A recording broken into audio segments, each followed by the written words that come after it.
You have 2.5 minutes to mix a cocktail. Can we change that to hours by any chance, or days? Maybe I can go and do an online course and explain why many Jews, many Jews, have a tradition to drink alcohol, many alcohol, at Purim. Your time starts now.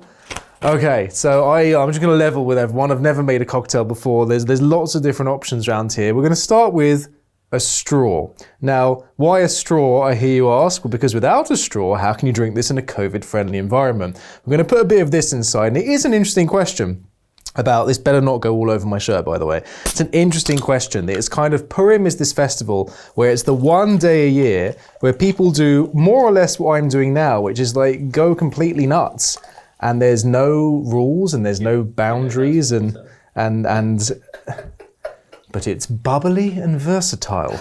And that's the main thing. I'm just gonna grab this Thomas Edison electricity conductor. There you go, and that's how you get the carbonated water. Now this, I understand, is for mixing things, and Purim is really about mixing things. It's about mixing up and changing drastically the regular way we go about our lives. And I mean, did you have to sink the Titanic? The way we go about our lives and fight with ice cubes. And the normal way of doing things, people do think, and I get where they're coming from, that Judaism and most religions tend to be quite serious, and there's a lot of rules, there's a lot of do's, there's a lot of don'ts, and kind of that is the structure that religion gives us. But when it comes to Purim, suddenly those rules go out the window, and there is a custom on Purim day itself to have what's called a su'udah, which means a festive meal, and there does tend to be quite excessive consumption of the sort of things I'm making now, though I have absolutely no idea what I'm doing. I don't even know what I just put in here. This is definitely illegal. It's a good thing we have Brexit, because this is definitely covered by EU regulations. I can't even open that. Let's put this in instead. So a lot of people have often asked me, like, isn't it a bit paradoxical or contradictory that Judaism, which is a lot of do's and don'ts, suddenly on Purim, there's no boundaries and there's no limits? And I think one thing that I'm reminded of is a really interesting idea, and that is that this is leaking absolutely everywhere because it's Tesco's own. Let's get higher quality apple juice next time, people. One thing that I've often thought about is there's an idea in like very, very ancient texts that says you really know a person and you really know what they're about through three things.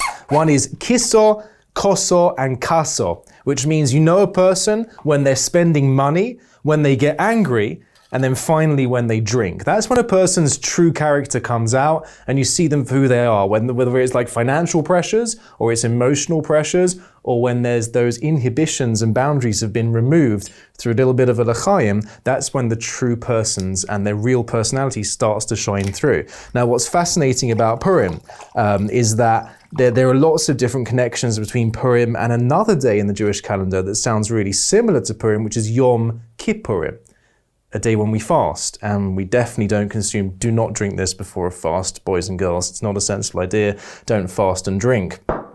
We don't consume alcohol. We're standing in synagogue all day. So what on earth is the connection between, this is going to go absolutely everywhere, between Purim and Yom Kippur? And the answer is, and this really gets to the core and the depth of what Purim is really about, that for just 1 or 2 days a year, it's sometimes really healthy to get a little glimpse of who we really are and what's really hidden beneath the costumes that we wear, behind the masks that we wear as we interact with people in the world around us. And for that 1 day a year, on Yom Kippur, we get it the serious way by sort of contemplating and meditating in synagogue. And on Purim, we get it sometimes through these things, consumed within reason, but to the extent that the layers are peeled back bit by bit and we see who we really are. Now we hope when those layers are peeled back and we get that glimpse at what's kind of inside the bottle, it's a genie. And it's not something that we'd be embarrassed of. It's not something that when push comes to shove, we don't really want other people to see. We want to be proud of who we are deep down. And Purim gives us that chance, just like Yom Kippur, to pick up that glass of life and look at it with pride and say, L'chaim, this is who I really am, and this is who I really want to be, and this is what I'm going to work on in the months to come. I definitely don't say a blessing on this.